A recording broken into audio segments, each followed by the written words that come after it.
شروع اللہ کا نام لے کر جو بڑا مہربان نہایت رحم والا ہے۔ الف لام میم۔ کیا لوگ یہ خیال کیے ہوئے ہیں کہ صرف یہ کہنے سے کہ ہم ایمان لے آئے چھوڑ دیے جائیں گے اور ان کی آزمائش نہیں کی جائے گی؟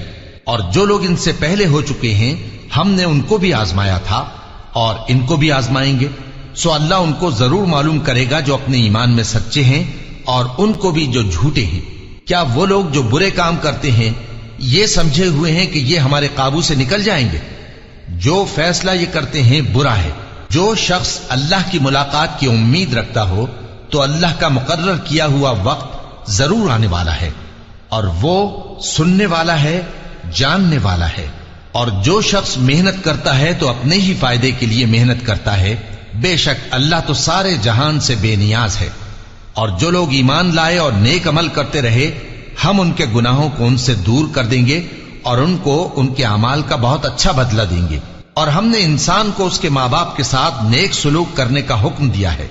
اے مخاطب، اگر تیرے ماں باپ تجھے مجبور کریں کہ تو میرے ساتھ کسی کو شریک بنائے جس کی حقیقت کی تجھے واقفیت نہیں تو ان کا کہا نہ مانیو۔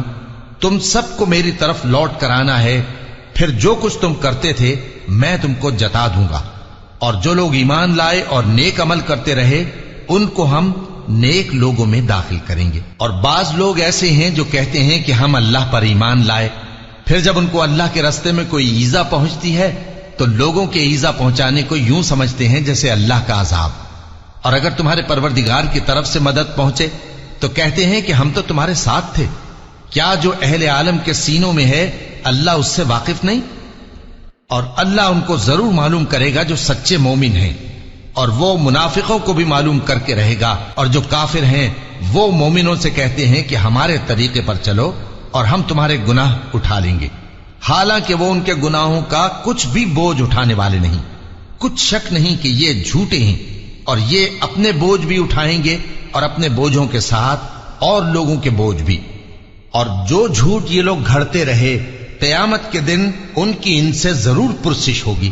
اور ہم نے نوح کو ان کی قوم کی طرف بھیجا تو وہ ان میں 50 برس کم 1000 برس رہے، پھر ان لوگوں کو طوفان کے عذاب نے آ پکڑا اور وہ ظالم تھے۔ پھر ہم نے نوح کو اور کشتی والوں کو نجات دی اور کشتی کو اہل عالم کے لیے نشانی بنا دیا۔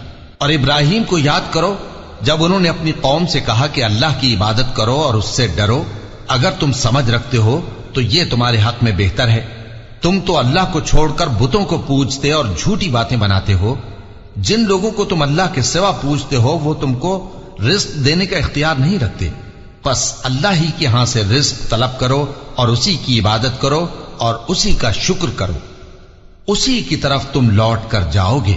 اور اگر تم جھٹلاتے ہو تو تم سے پہلے بھی امتیں اپنے پیغمبروں کی تکذیب کر چکی ہیں، اور پیغمبر کے ذمے کھول کر سنا دینے کے سوا اور کچھ نہیں۔ کیا انہوں نے نہیں دیکھا کہ اللہ کس طرح خلقت کو پہلی بار پیدا کرتا ہے پھر کس طرح اس کو دوبارہ پیدا کرے گا؟ یہ اللہ کو آسان ہے۔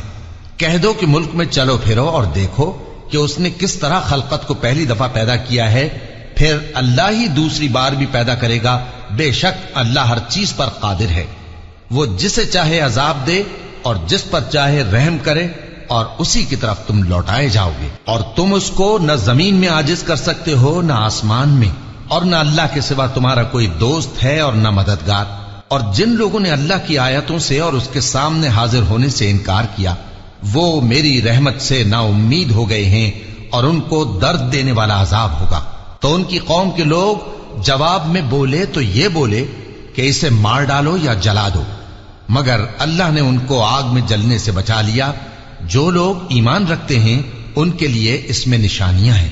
اور ابراہیم نے کہا کہ تم جو اللہ کو چھوڑ کر بتوں کو لے بیٹھے ہو تو دنیا کی زندگی میں باہم دوستی کے لیے، مگر پھر قیامت کے دن ایک دوسرے کی دوستی سے انکار کر دو گے اور ایک دوسرے پر لعنت بھیجو گے، اور تمہارا ٹھکانہ دوزخ ہوگا اور کوئی تمہارا مددگار نہ ہوگا۔ پس ان پر ایک لوط ایمان لائے اور ابراہیم کہنے لگے کہ میں اپنے پروردگار کی طرف ہجرت کرنے والا ہوں، بے شک وہ غالب ہے، حکمت والا ہے۔ اور ہم نے ان کو اسحاق اور یعقوب بخشے اور انہی کی اولاد میں پیغمبری اور کتاب رکھ دی، اور ان کو دنیا میں بھی ان کا صلہ عنایت کیا اور وہ آخرت میں بھی نیک لوگوں میں ہوں گے۔ اور لوط کو یاد کرو جب انہوں نے اپنی قوم سے کہا کہ تم عجب بے حیائی کے مرتکب ہوتے ہو، تم سے پہلے اہل عالم میں سے کسی نے ایسا کام نہیں کیا۔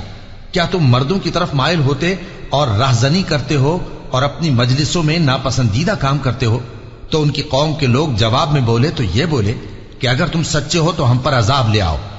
لوط نے کہا کہ اے میرے پروردگار، ان مفسد لوگوں کے مقابلے میں مجھے نصرت عنایت فرما۔ اور جب ہمارے فرشتے ابراہیم کے پاس خوشی کی خبر لے کر آئے تو کہنے لگے کہ ہم اس بستی کے لوگوں کو ہلاک کر دینے والے ہیں کہ یہاں کے رہنے والے نافرمان ہیں۔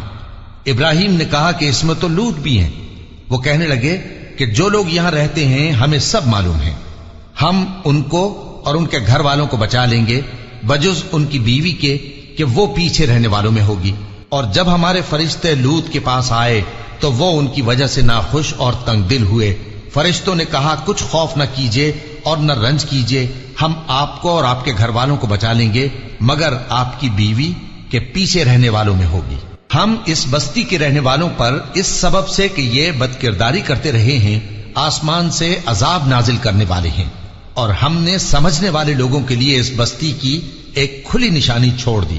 اور مدین کی طرف ان کے بھائی شعیب کو بھیجا تو انہوں نے کہا اے قوم، اللہ کی عبادت کرو اور روز آخر کے آنے کی امید رکھو اور ملک میں فساد نہ مچاؤ، مگر انہوں نے ان کو جھوٹا سمجھا، سو ان کو زلزلے کے عذاب نے آ پکڑا اور وہ اپنے گھروں میں اوندھے پڑے رہ گئے۔ اور عاد اور سمود کو بھی ہم نے ہلاک کر دیا، چنانچہ ان کے ویران گھر تمہاری آنکھوں کے سامنے ہیں، اور شیطان نے ان کے اعمال ان کو آراستہ کر دکھائے اور ان کو سیدھے رستے سے روک دیا، حالانکہ وہ دیکھنے والے لوگ تھے۔ اور قارون اور فرعون اور حامان کو بھی ہلاک کر دیا، اور ان کے پاس موسیٰ کھلی نشانیاں لے کر آئے تو وہ ملک میں مغرور ہو گئے، اور وہ ہمارے قابو سے نکل جانے والے نہ تھے، تو ہم نے سب کو ان کے گناہوں کے سبب پکڑ لیا۔ سو ان میں کچھ تو ایسے تھے جن پر ہم نے پتھروں کا مے برسایا، اور کچھ ایسے تھے جن کو چنگھاڑ نے آ پکڑا، اور کچھ ایسے تھے جن کو ہم نے زمین میں دھسا دیا، اور کچھ ایسے تھے جن کو غرق کر دیا۔ اور اللہ ایسا نہ تھا کہ ان پر ظلم کرتا، لیکن وہی اپنے آپ پر ظلم کرتے تھے۔ جن لوگوں نے اللہ کے سوا اوروں کو کارساز بنا رکھا ہے، ان کی مثال مکڑی کی سی ہے کہ وہ بھی ایک طرح کا گھر بناتی ہے، اور کچھ شک نہیں کہ تمام گھروں سے کمزور مکڑی کا گھر ہے۔ کاش یہ اس بات کو جانتے۔ یہ جس چیز کو اللہ کے سوا پکارتے ہیں خواہ وہ کچھ ہی ہو، اللہ اسے جانتا ہے، اور وہ غالب ہے، حکمت والا ہے۔ اور یہ مثالیں ہم لوگوں کے سمجھانے کے لیے بیان کرتے ہیں، اور اسے تو اہل دانش ہی سمجھتے ہیں۔ اللہ نے آسمانوں اور زمین کو حکمت کے ساتھ پیدا کیا ہے، کچھ شک نہیں کہ ایمان والوں کے لیے اس میں نشانی ہے۔ اے نبی، یہ کتاب جو تمہاری طرف وحی کی گئی ہے اس کو پڑھا کرو، اور نماز کے پابند رہو، کچھ شک نہیں کہ نماز بے حیائی اور بری باتوں سے روکتی ہے، اور اللہ کا ذکر سب سے بڑا ہے، اور جو کچھ تم کرتے ہو اللہ اسے جانتا ہے۔ اور اہل کتاب سے بحث نہ کرو مگر ایسے طریق سے کہ نہایت اچھا ہو، ہاں جو ان میں سے بے انصافی کریں ان کے ساتھ اسی طرح مجادلہ کرو، اور کہہ دو کہ جو کتاب ہم پر اتری اور جو کتابیں تم پر اتری ہم سب پر ایمان رکھتے ہیں، اور ہمارا اور تمہارا معبود ایک ہی ہے، اور ہم اسی کے فرما بردار ہیں۔ اور اسی طرح ہم نے تمہاری طرف کتاب اتاری ہے تو جن لوگوں کو ہم نے کتابیں دی تھیں وہ اس پر ایمان لے آتے ہیں، اور بعض ان مشرک لوگوں میں سے بھی اس پر ایمان لے آتے ہیں، اور ہماری آیتوں سے وہی انکار کرتے ہیں جو ہیں ہی کافر۔ اور تم اس سے پہلے کوئی کتاب نہیں پڑھتے تھے اور نہ اسے اپنے ہاتھ سے لکھ ہی سکتے تھے، ایسا ہوتا تو اہل باطل ضرور شک کرتے، بلکہ یہ روشن آیتیں ہیں جن لوگوں کو علم دیا گیا ہے ان کے سینوں میں محفوظ، اور ہماری آیتوں سے وہی لوگ انکار کرتے ہیں جو بے انصاف ہیں۔ اور کافر کہتے ہیں کہ اس پر اس کے پروردگار کی طرف سے نشانیاں کیوں نازل نہیں ہوئیں؟ کہہ دو کہ نشانیاں تو اللہ ہی کے پاس ہیں، اور میں تو کھلم کھلا خبردار کرنے والا ہوں۔ کیا ان لوگوں کے لیے یہ کافی نہیں کہ ہم نے تم پر کتاب نازل کی جو ان کو پڑھ کر سنائی جاتی ہے؟ کچھ شک نہیں کہ مومن لوگوں کے لیے اس میں رحمت اور نصیحت ہے۔